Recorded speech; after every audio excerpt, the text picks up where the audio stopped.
एकत्व भावना के स्वरूप पर चर्चा चल रही थी।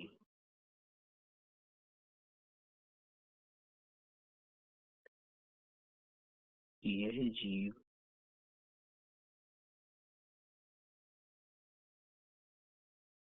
एकत्व भाव को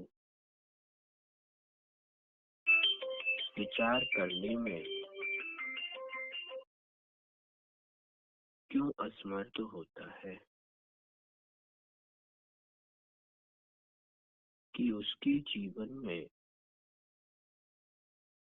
एकत्व पने की स्थिति या एकत्व भाव की उत्पत्ति आखिर क्यों नहीं होती।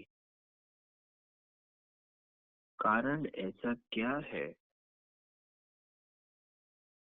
जिससे इस जीव को एकत्व पने का परिणाम उत्पन्न नहीं होता।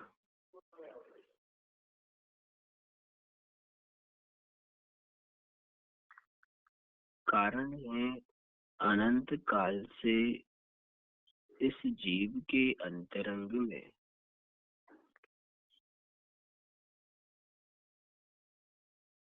अकेले न रहने वाली आदत,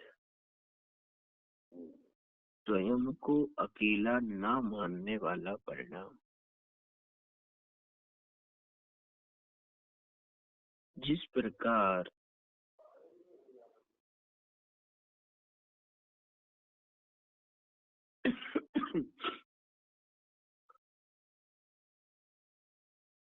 एक पेड़ की छाया के नीचे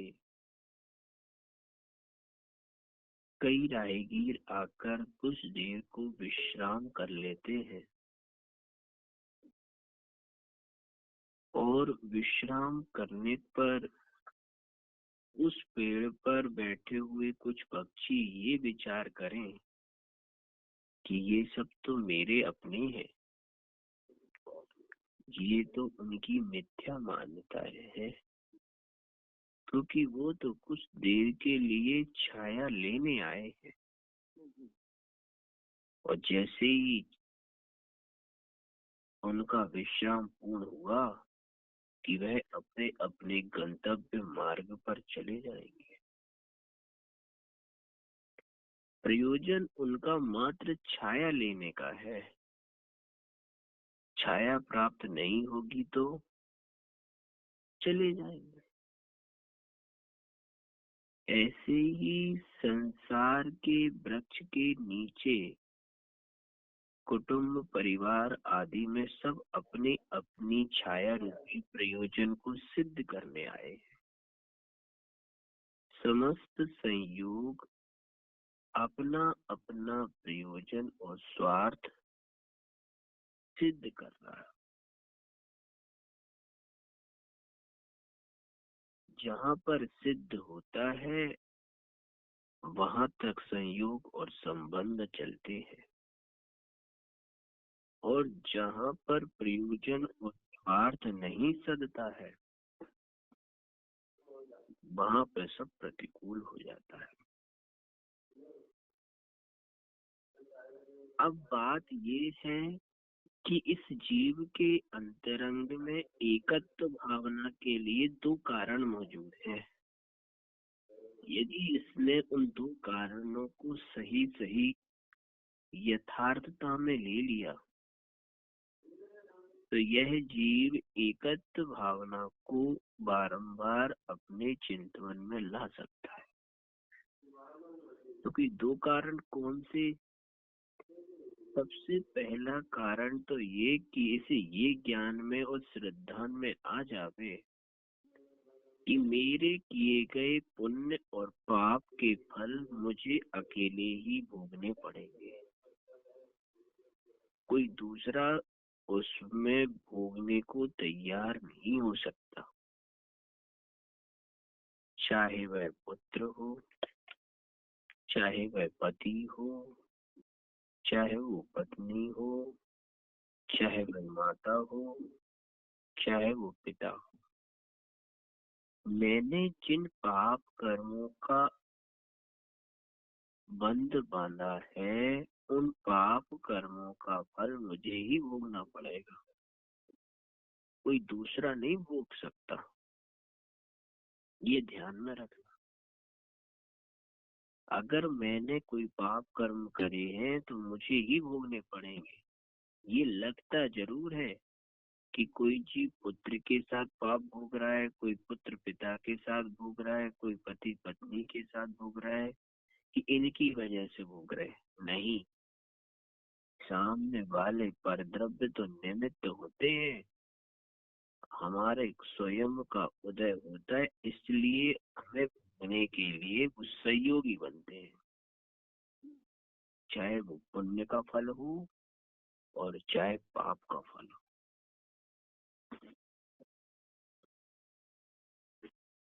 विचार करके देखो कि जिस दिन हमारे अंतरंग में इस जाति की दृढ़ श्रद्धा हो जाए कि मुझे ही मेरे ही पाप कर्मों का फल मिलना है, मुझे ही मेरी पुण्य फलों का भोग करना है, तो पुण्य के उदय में परद्रव्यों के मोह में आकर ना तुम अन्याय अनीति रूप पाप का अवलंबन लोगे, और पाप के फल में नियम से उन परद्रव्यों के प्रति वैराग्य उत्पन्न होगा।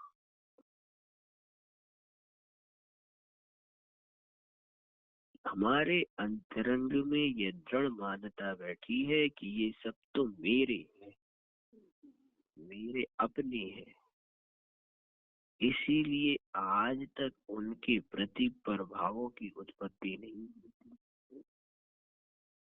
लेकिन ये भूल जाते हैं कि ये सब मेरे स्वार्थ के साथी हैं, मेरे दुख के साथी नहीं। जब तक इनका स्वार्थ सदता है तब तक ही ये सब कुछ होता है, और जिस दिन स्वार्थ का अभाव होगा उस दिन ये अपने आप अपना सही रूप दिखाना शुरू कर दें। विचार करके देखो कि एकत्व भावना में कौन सी वास्तविकता पकड़नी है, कि हमारे जीवन में उस एकत्व भावना का अनुसरण क्यों नहीं होता, कि हमारे अंतरंग में यह बात नहीं आती है कि मैं अकेला हूँ। मैं तो ये विचार करता हूँ कि मेरे साथ बहुत लोग हैं। जिस दिन ये विचार करोगे कि मैं अकेला हूँ, उस दिन एकत्व भावना का चिंतन शुरू। कभी विचार किया, हमेशा हमेशा साथ रहने और साथ की इच्छा ने हमारे जीवन में एकत्व भावना का अभाव कर दिया है। अगर हमारे जीवन में अकेलेपन की स्थिति आ जाए कि नहीं, मैं जिसके लिए ये पाप कर्म कर रहा हूँ या कर रही हूँ, इसका फल मुझे ही मिलना है, किसी दूसरे को नहीं। कभी विचार किया कि पुत्र के प्रति, पुत्र माता पिता के प्रति जितनी तीव्र कसाय करते हो उनका फल किसे मिलेगा? तीव्र लोभ कर रहे हो, तीव्र मायाचारी कर रहे हो, मिथ्यात्व रूपी परद्रव्यों का अवलंबन ले रहे हो, इनका फल किसे मिलना? स्वयं को ही मिलेगा, कोई दूसरा नहीं मिल, कोई दूसरा तुम्हारे पाप फलों में सहयोगी नहीं बनेगा। लेकिन विचार किया है कभी अपने अंतरंग में, अब कोई माता पिता अपने पुत्र के लिए, सुखी जीवन के लिए अन्याय और अनीति रूप आचरण करे तो इसमें गलती पुत्र की है या माता पिता की? कोई पति पत्नी के लिए पाप कार्यों से धन कमाए तो इसमें गलती किसकी है, पत्नी की है कि पति की? विचार करके देखो क्यों कर रहा है, क्योंकि उस गलती क्यों कर रहा है, क्योंकि उसे उस परद्रव्य में ममत्वपना बैठा हुआ है। वो क्या मानता है कि ये सब मेरे हैं। जिस दिन उसे इसका भास हो जाए कि नहीं, जो पाप भाव मैं कर रहा हूँ उसका फल मुझे ही सेवन करना, तो कोई दूसरा सेवन करे, दूसरा दुख भोगे। लेकिन स्वयं की मान कसाए, स्वयं की अन्याय रूपी कसाएं उस जीव को इन पाप रूपी कार्यों को करने में भय भी नहीं दिखाती। विचार करो, जिस दिन जिस जीव को दुखों से भयभीत बना आएगा ना, और ये लगेगा कि मुझे अकेले ही सारे कार्यों को सहन करना है, तो नियम से उसका जीवन में न्याय नीति विचार चलना शुरू हो जाए। कहने का तात्पर्य यह है कि अपने किए हुए पाप कर्मों की सजा हमें ही मिलनी है, किसी दूसरे को नहीं। सबसे बड़ी दुख की बात तो मालूम क्या है, कि हम साक्षात सजा को प्राप्त हो रहे हैं, फिर भी हमारे अंतरंग से ये विचार नहीं आ रहा है कि मैं अकेला हूँ। हर पल हर समय हमारे लिए संयोग वियोग रूप दिखाई देते हैं। हर समय हमारे संयोग हमारे लिए एकत्व पने का लक्षण बता रहे हैं, फिर भी हमारे अंतरंग में मान्यता क्या बैठी है कि वो सब तो मेरे हैं। देख लो आज कितने ही परिवार, कितने ही संबंध, सब में देख लो, सब में कहीं ना कहीं दुर्ध्यान और संकलितता दिखाई दे रही कि नहीं। लेकिन इन संकलितताओं के दिखाई देने के पश्चात भी हमारे अंतरंग में एकत्वपना नहीं आ रहा, अकेलेपन की प्रतीति महसूस नहीं हो रही।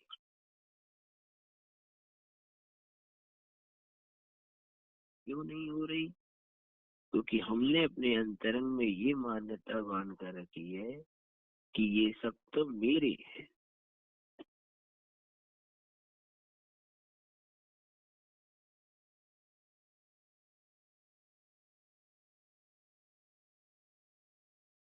कहने का तात्पर्य क्या है कि जीवन के अंतरंग में इस बात को समझना बहुत जरूरी है कि कभी अपने मन में ये विचार करो कि मैं जिस पाप भावों को कर कर, किसके लिए? अपनों के लिए। हुँ? कौन अपने हैं? कभी विचार किया है? अपने अंतरंग में विचार तो करो कि अपने हैं कौन। हुँ? अपने अंतरंग में इस बात की विचार करो कि अपने के लिए तुम जो पाप भाव कर रहे हो, क्या वो अपना है या पराया है? हुँ? अरे भाई, ज्ञानी जीव ये कहते हैं कि संसार में कोई भी जीव अपना नहीं है, समस्त संसारी जीव पराये हैं। पेड़ पर बैठने वाले पक्षी भी दिन के ढल जाने पर शाम को आकर अपने विश्राम करते हैं, और सुबह सुबह अपने आप अपनी अपनी दिशाओं में उड़ जाते हैं। लेकिन हम सोचे कि नहीं, ये तो सब मेरे हैं। ये कैसे संभव है? विचार करने वाली बात तो ये है कि संसार में जो चीज तुम्हें अपनी नजर आ रही है वो अपनी नहीं, पराई है। लेकिन पराई मानने को तैयार ही तो नहीं, पराया मानने के लिए दृढ़ श्रद्धा नहीं तो नहीं।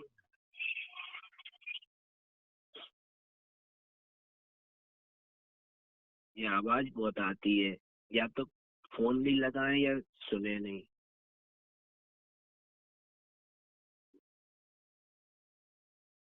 कहने का तात्पर्य इतना है कि जीवन के अंतरंग में जिस दिन परायेपन की प्रतीति हो जाए और अपनेपन की प्रतीति हो जाए, तो जीवन के अंतरंग में आपको अपने आप अपना मोक्ष मार्ग प्रशस्त दिखने लगेगा।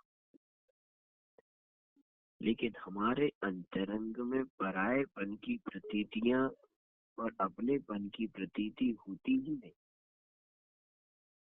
संसार में आचार्य तीर्थंकर देव ने जिसे पराया कहा है, उसे पराया मानने को तैयार नहीं है, और जिसे अपना बताया है उसे अपना मानने को तैयार नहीं है। अब बताओ विडंबना क्या करे।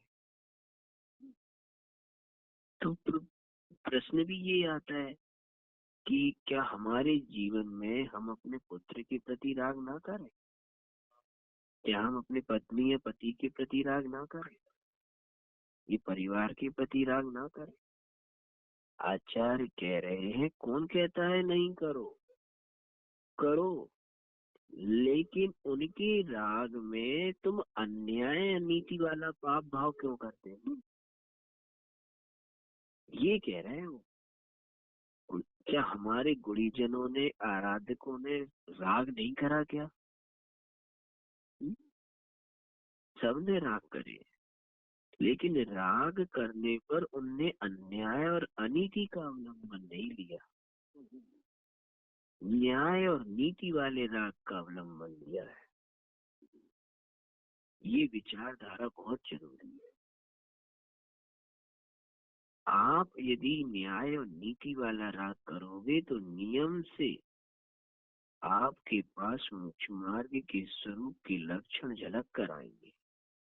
लेकिन जहाँ पर अन्याय और अनीति वाले राग की स्थितियां निर्मित होती है, वहां पर नियम से मोक्ष मार्ग नहीं रहेगा संसार में।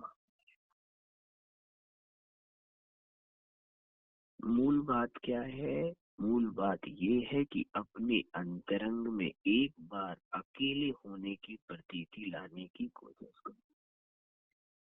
जितने भी संयोग हैं, ये सब अपने अपने मतलब के साथी हैं।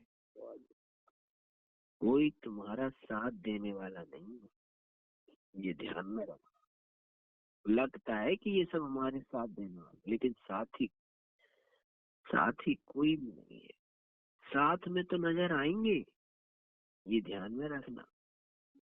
साथ में नजर आएंगे लेकिन साथी कोई नहीं है। अपने होकर नजर तो आएंगे लेकिन अपना है नहीं। संसार में रहना है तो विचार करके देखो कि अपना है कौन और अपने का नाटक कौन करता।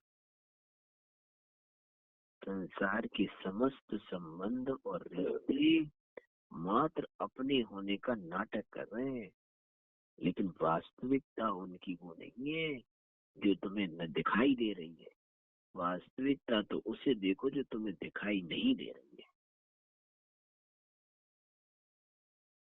जीवन पर्यंत यह जीव संबंधों के प्रति पाप भावों में जुटा रहता है। संबंधों को निभाने में, रिश्तों को निभाने में इस जीव का जीवन निकल जाता है। न जाने कैसे कैसे पाप भावों को ये जीव करता है। लेकिन कभी इसने विचार किया कि इन संबंध, परिवार, कुटुंब आदि के लिए या के लिए मैं जो पाप भाव कर रहा हूँ, इसका फल का सेवन कौन करेगा?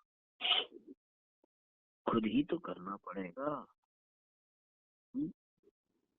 अब कोई कहे कि हम ही करेंगे, वो नहीं करेगा। अरे भाई, जितने अंशों में उसने आपकी अन्य अनीति का हिस्सेदारी बनी होगी तो वो अपना करेगा। ये थोड़ी ना कह रहे हैं, लेकिन भोगेंगे सब अपने अपने हिस्से का। ये विचारधारा छोड़ दो कि मैंने इसके लिए किया था तो ये भी भोगेगा, ये नहीं है। कई जीवों के अंदर में रहता है ना कि मैंने तो पुत्र के लिए किया, परिवार के लिए किया। जरूरी है कि तुमने परिवार के लिए अन्याय अनीति रूपी धन का आचरण किया तो वो भोगेंगे। हम्म? उनका उनका तो बहुत अच्छा पाप पुण्य भाव था, वो तो अपने आगे बढ़ गए। भोगने की दशा तो तुम्हारी है ना, क्योंकि तुमने गलती करी है। तुमने यदि न्याय नीति से धन का अर्जन किया होता तो नियम से आज तुम्हारा जीवन सुखदायी होता। लेकिन जब कोई जीव संबंधों, रिश्ते नातों को विपरीत मान्यता में लेता है ना, तो क्या विचार करता है, अरे भाई मैं एक पिता हूँ, मैं एक पति हूँ, मैं एक माता हूँ, मैं एक पत्नी हूँ, ये सब तो करने ही पड़ेंगे, करने पड़ेंगे। ये कौन कह रहा है? ये तुम्हारी विपरीत मान्यता कह रही है। हमारे गुरुजनों ने करे हैं क्या? वो भी तो इन्हीं संबंधों में रहकर निकले, इन्हीं रिश्तों में रहकर निकले। उन्होंने तो कभी ऐसा विचार नहीं किया कि हमें तो करना ही पड़ेगा, करना ही पड़ेगा। ये तीव्र मिथ्यात्व की सूचना है। कर रहे हैं, ये मंद कसाई की सूचक है। और उनकी सही मान्यता और सही आधार पर डटकर कर रहे हैं, ये सम्यक का सूचक है। जीवन के अंतरंग में अपने पास इस जाति का विचार करो कि जिस दिन तुम्हारे पाप भावों के रूप परिणमन चल रहे हैं, तो उसमें ना तो पुत्र साथ दे रहा है, ना पति साथ दे रहा है, ना पत्नी साथ दे रही है, ना माता पिता साथ दे रहे हैं। वो समस्त पाप भाव जो तुम कर रहे हो पर द्रव्यों के प्रति, वो सब तुम्हारे खाते में ही ऐड हो रहे हैं, दूसरे के खाते में ऐड।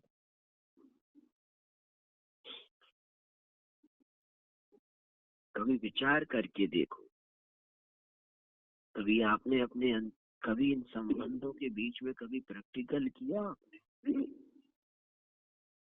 कोई जीव एक दूसरे जीव को बहुत राग दे, बहुत राग का व्यवहार दे, तो किस लिए दिया जा रहा है राग का व्यवहार? कि उसे भी राग का व्यवहार मिले। लेकिन कभी देखते हो कि एक तरफ तो किसी को राग का व्यवहार बहुत दिया जाता है लेकिन दूसरे को मिलता ही नहीं है। ये कभी देखा क्यों? क्योंकि उसने पूरे जीवन पर्यंत पूर्व में द्वेष कसाय का व्यवहार रखा था। अब उसे कहाँ से राग का व्यवहार मिला? कभी सोचे हैं जीवन में कि आज हमें जो कुछ भी प्राप्त हो रहा है, मान लो किसी ने किसी परिवार के लिए बहुत कुछ किया, लेकिन परिवार उसके लिए कुछ नहीं कर रहा। अब वो क्या विचार करेगा? सोचो। अरे भाई, कभी अपने अंतरंग में विचार करके देखो कि जिस अन्याय अनीति का अवलंबन लेकर तुमने परद्रव्य, उन संबंध, उन रिश्तों या उन कुटुंब के लिए पाप कमाया था, उसकी सजा तो तुम्हें ही मिलनी है, उसको थोड़े, उन परिवार को थोड़ी ना मिलनी। लेकिन इसने तो, अरे सब मेरे अपने हैं, मेरे अपने हैं, यही मान्यता तो गलत है। जीवन के अंतरंग में विचार करके देखो कि जिसके जीवन में जितनी राग देश आदि की बैलेंस शीट बनी है ना, उतनी ही उसकी बैलेंस शीट का फल मिलेगा उसे, और कुछ नहीं मिलने वाला। इसलिए बारंबार विचार करो, पर के प्रति विचार कर छोड़कर स्वयं के प्रति विचार करने की कोशिश करो कि हमारे जीवन में हम किस प्रकार से अपनी एकत्व भावना का जीवन में अनुसरण कर पाए। अपने अंतरंग में बैठकर जितनी शुद्धता के साथ अवलंबन लोगे, उतना एकत्व भावना का चिंतन चले।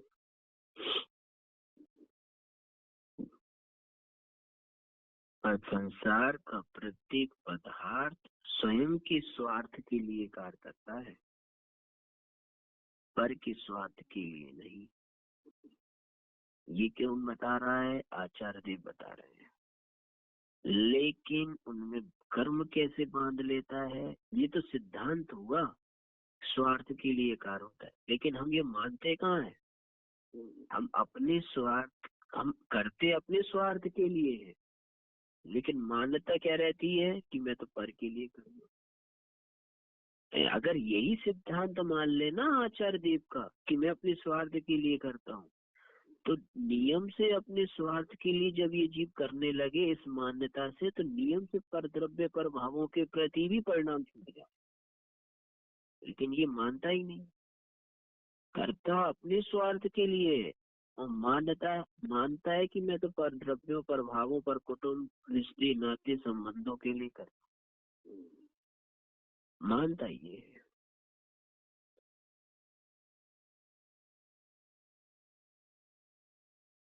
विचार करने वाली बात है। ये जीव अकेला आया था, अकेला ही जाना है, अकेला ही सेवन करना है, लेकिन फिर भी न जाने क्यों इसके अंतरंग में ये बात दृढ़ सिद्धांत है कि नहीं, ये सब मेरे।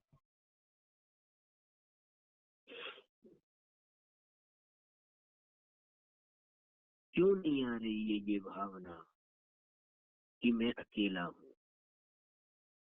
ममत्व के परिणाम इतने प्रबलता से बैठे हुए हैं कि कभी ये मानने को ही तैयार नहीं होता कि ये सब मेरे नहीं है, ये सब मेरे है, अपने है। ये अपनेपन का परिणाम हमारे लिए बारंबार दुखी बनाता चला जाता है। ये अपनेपन की बुद्धि बारंबार दुखी करती चली, संकलिष्टताओं और दुर्ध्यान की स्थिति बनाती चली जा रही है। कभी विचार ही नहीं आता इस जीव को कि मैं कितनी विशुद्धताएं छीन कर रहा हूँ। अरे भाई, संसार के समस्त संबंध स्वार्थ के हैं। सब अपने अपने स्वार्थ, अपने अपने प्रयोजन की सिद्धि करने में लगे हुए हैं। लेकिन क्या करें, इस जीव के अंतरंग में ये बात निर्णित नहीं हो रही। करता तो अन्याय नीति है, और और फल भोगने के लिए क्या कहता है कि मैं तो तुम्हारे लिए कर रहा हूँ, मैं तो तुम्हारे लिए कर।